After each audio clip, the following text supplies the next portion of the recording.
The following video contains step-by-step instructions on how to properly maintain a 2.5 through 4 inch Deringer 20 second check.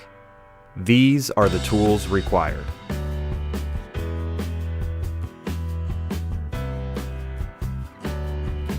To remove the second check, loosen the check retaining bolts located on both sides of the body until flush with the inside of the valve.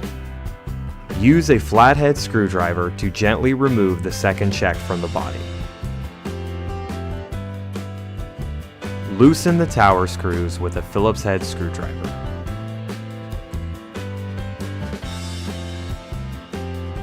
Separate the tower assembly from the seat. If debris is found on the second check seal disc, the check may just be fouled. The debris can be cleaned off to make the check seal properly without having to replace the check seal disc. Use a rag and some water to clean the debris off of the check seal disc. Examine the seat for any debris or damage. Examine seat O-ring for damage and debris. Replace the seat O-ring if necessary. Once the debris has been cleared from the check disc and no damage is present, the check can be reassembled and reinstalled into the valve body for testing. If damage to the check disc has been found, please take the following steps to remove and replace the damaged check disc. Using a Phillips head screwdriver, remove the seal disc retaining screws. Remove the seal disc retainer to expose the disc. Remove the seal disc.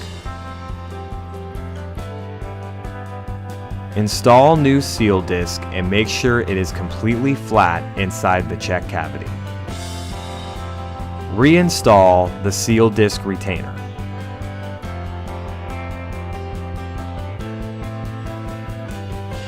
Using a Phillips head screwdriver, reinstall the seal disc retainer screws. Reattach the tower assembly to the second check seat. Make sure the tower assembly is in the proper orientation before tightening down the tower screws. Make sure the check seat protrusions are at the top side of the check. Make sure the check spring arms and the tower bosses on the tower assembly are facing downwards to allow the check to swing open upwards during operation. Using a Phillips head screwdriver, retighten the tower screws. Reinstall the second check into the body. Make sure the O-ring seals properly against the surface. Retighten the second check retaining bolts on both sides of the body. Make sure the second check retaining bolts don't bind against the check. Perform a test on the backflow preventer according to your local testing regulations to ensure the check valves have been repaired properly.